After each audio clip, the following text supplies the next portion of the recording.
വടക്കൻ മലബാറിലെ പ്രമുഖ മത്സ്യബന്ധന കേന്ദ്രമായ ചോമ്പാല ഹാർബറിലേക്ക് യാത്രാ സൗകര്യം ഉറപ്പാക്കാൻ മുക്കാളി ദേശീയപാതയിൽ അടിപ്പാത വേണമെന്ന ആവശ്യം ശക്തമാകുന്നു.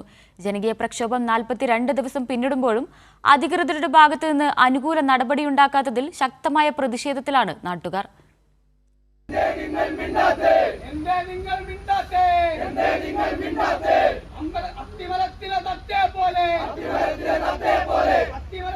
നൂറുകണക്കിന് മത്സ്യത്തൊഴിലാളികളുടെ ഉപജീവന കേന്ദ്രമായ ചോമ്പാല ഹാർബർ. ദിനംപ്രതി ചെറുതും വലുതുമായ അനവധി വാഹനങ്ങളാണ് ഹാർബറിലേക്കും തിരിച്ചുമായി മുക്കാളി റോഡിലൂടെ കടന്നുപോകുന്നത്.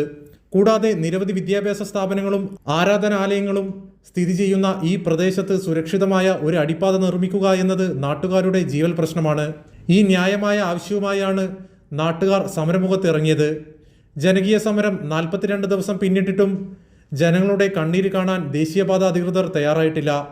മുൻപ് നടന്ന ഉന്നതതല യോഗങ്ങളിലെല്ലാം അടിപ്പാതയുടെ വിഷയം ചർച്ചയായതാണ്.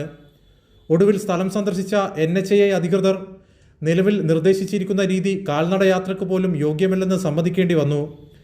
എന്നാൽ വലിയ വാഹനങ്ങൾക്ക് പോകാൻ തക്കവണ്ണമുള്ള അടിപ്പാതയ്ക്ക് പകരം വെറും ഒരു ഫുട് ഓവർ ബ്രിഡ്ജ് തരാമെന്ന വാഗ്ദാനം നൽകി ഒഴിഞ്ഞുമാറാനാണ് അധികൃതർ ശ്രമിക്കുന്നത്. വടകര മുതൽ കുഞ്ഞിപ്പള്ളി വരെ ഏതാണ്ട് 9ഓളം അടിപ്പാതകൾ പുതുതായി അനുവദിച്ചു. ഈ 9 അടിപ്പാതകൾ അനുവദിച്ച ഘട്ടത്തിൽ പോലും ഏറ്റവും ആദ്യത്തേത് പരിഗണിക്കപ്പെടേണ്ടത് ചോമ്പാലായിരുന്നു. ഈ ചോമ്പാൽ പരിഗണിച്ചിട്ടില്ല. അതുകൊണ്ട് തന്നെയാണ് ഞങ്ങൾ 2022 മുതൽ സമരരംഗത്തെ കടന്നു വന്നത്.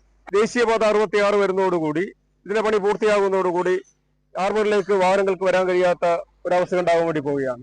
ചോമ്പാല ഹാർബറിന്റെ നിലനിൽപ്പും പ്രദേശവാസികളുടെ സുരക്ഷിതമായ യാത്രയ്ക്കുമായി മുക്കാളിയിൽ അനുയോജ്യമായ അടിപ്പാത നിർമ്മിക്കുമെന്നാണ് നാട്ടുകാരുടെ പ്രതീക്ഷ. അധികാരികളുടെ കണ്ണു തുറന്നില്ലെങ്കിൽ വരും ദിവസങ്ങളിൽ സമരം കൂടുതൽ ശക്തമാക്കാനാണ് നാട്ടുകാരുടെ തീരുമാനം. കൈരളി ന്യൂസ്, കോഴിക്കോട്.